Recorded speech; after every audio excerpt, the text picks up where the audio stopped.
État d'application des tests communautaires sur la libre circulation des personnes et des biens. C'est autour de ce thème qu'a eu lieu ce vendredi 16 décembre 2022 à la Bourse du Travail à Cotonou, la cérémonie d'ouverture de la Semaine du migrant en prélude à la Journée internationale des migrants. Dans son discours, le coordonnateur adjoint de la plateforme multi-acteurs de la migration au Bénin affirme que la migration permet aux couches sociales de mieux se connaître. Le migrant, il est économique, le migrant, il est social, le migrant, il est culturel. La journée du migrant est extrêmement important parce que sans la migration, nous n'allons pas nous retrouver ensemble ici. Sans cette migration, il n'y aura pas de brassage social, il n'y aura pas d'échange dans le monde. Nous voudrions, au nom de la PMB, rendre hommage à la Fondation Frédéric Ebert qui nous permet de pouvoir faire ces journées. De son côté, le représentant des associations des migrants salue les efforts de la PMB qui œuvre nuit et jour pour le mieux-être des migrants vivant au Bénin.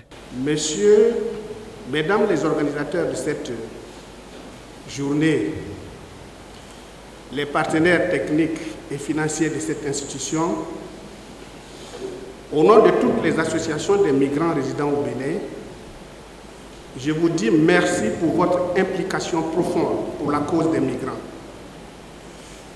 Cette belle initiative à l'échelle internationale constitue une preuve que les migrants ne sont pas abandonnés à leur propre sort et continuent de bénéficier de l'attention des bonnes volontés comme la PMB. Je vous souhaite une bonne fête de la Semaine du migrant.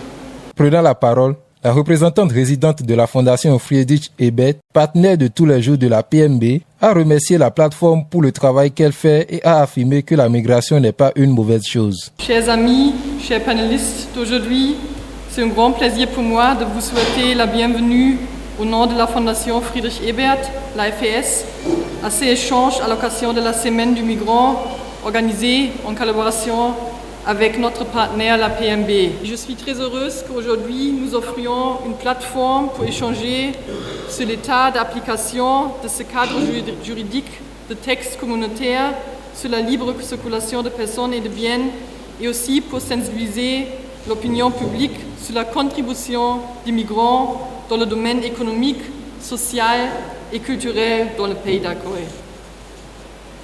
Parce que même s'il existe un cadre juridique et de textes communautaires, les migrants doivent encore faire face à de nombreux obstacles dans leur vie quotidienne.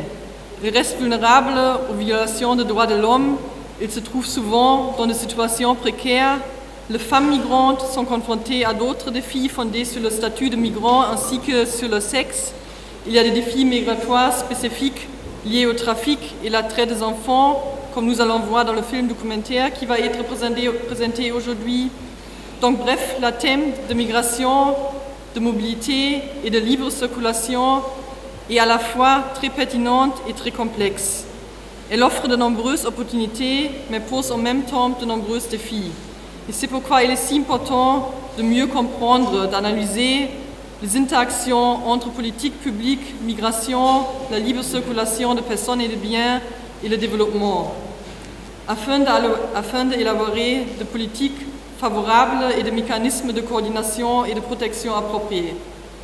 Et j'espère que l'échange d'aujourd'hui pourra apporter une modeste contribution à cet égard. Donc pour conclure, je tiens à remercier encore une fois notre partenaire, la PMB, l'expert et le modérateur du panel d'aujourd'hui, ainsi que les nombreuses institutions, structures et acteurs, bref, vous ici présents qui œuvrent en faveur d'amélioration de conditions de vie et travail de migrantes.